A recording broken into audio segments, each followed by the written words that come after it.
नों जेरावखि थाया मानो फैफिनदो मामि। जेरावखि थाया मानो फैफिनदो मामि। जों लोमजाजोब्बाय।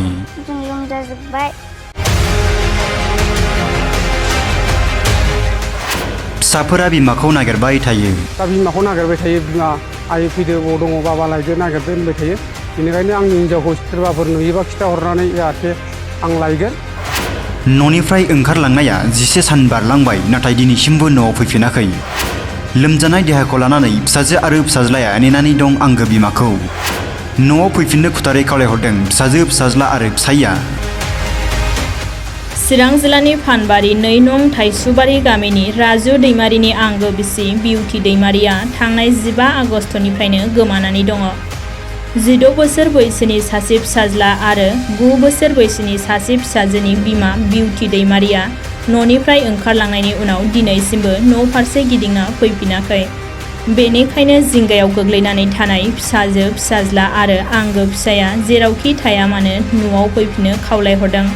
लोगोसे बिउटि दैमारिखौ सोरबाफोर बहाबा नुदोंब्ला खौरां हरनो थाखाय खावलायहरदों।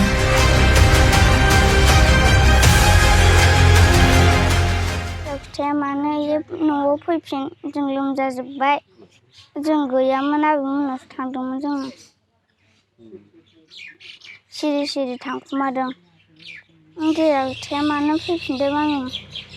आंनि हिन्जावा थांनाय 15 आगस्टआव गोमादों। न'निफ्राय ओंखारलांदों। बेखौ आं नागिरबाबो मोनाखै। दा अबाव दंहैयो आं बेखौ नागिरगासिनो दं, नागिरबाबो मोनाखै। बेनिखायनो आंनि हिन्जावा सोरबाफोर नुदोंबा आंनि हिन्जावखौ अननानै खिथाहरो। आं बेखौनो गुरैयै खावलायो। जाहाथे आंनि हिन्जावा सोरबाफोरनि न'फ्राव दंबायबायोबा अननानै खिथाहर। फिसा सानै दङ, फिसाजो आरो फिसाला सानैबो लोमजानानै दङ, गिदिर गोसा लोमजानानै दङ। फिसालाया सिखारनोनो हाया, खुनुरुखुम बोखांनानै आं लाना फैदों। फिसाजोबो दङ।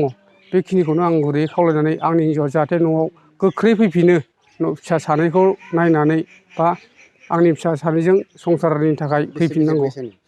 फिसालाया 16 बोसोर जाबाय, क्लास 10 आव मोनबाय। ओमफ्राय फिसाजोआ 9 बोसोर जाबाय, क्लास 4 आव मोनबाय बेबो। दा बिमाखौ नागिरबाय थायो। बिमा आइ फैदो बबाव दङ बाबा लायदो नागिरदो होनबाय थायो। बेनिखायनो आंनि हिन्जावखौ सोरबाफोर नुयोबा खिथाहरनानै जाहाथे आं लायगोन, बेखौनो आं गुरैयै खावलायनाय थाबाय। न'निफ्रायथ' जेबो दावराव दावसि नांलाय खमलाय गैया। 15 आगस्टआव थांनायाव सानैजोंनो जों थालिर बागानाव थाङो, थालिर बागानाव फैयो, हाग्रा एवो। बिनिफ्राय गाव थांनाय सिगां, बिनि मास मोनसे 1.5 मासनि सिगां आं एसे रायदोंमोन। रायनायाव न'आव थांदोंमोन बियो। न'निफ्राय आं लाना फैफिनदों। आङो 12 दिनसो थादों। थानानै ओमफ्राय 15 आगस्टआव थांदों आरो दिनै 11 दिन जाबाय। बिमा बिफानि गुबै न'आ जाहैबाय क'क्राझाराव, हल्थु थिनालि। खबर लाजोबबाय, न'आव गैहैया मानसिया। आगोलावथ' न'आवनो थाबाय थायोमोन। जेसेबां थाङो एसेबां न'आवनो थायोमोन। नै दाख्लै 15 आगस्टआव थांनायावसो दा मानसिया गैया आरो न'आव।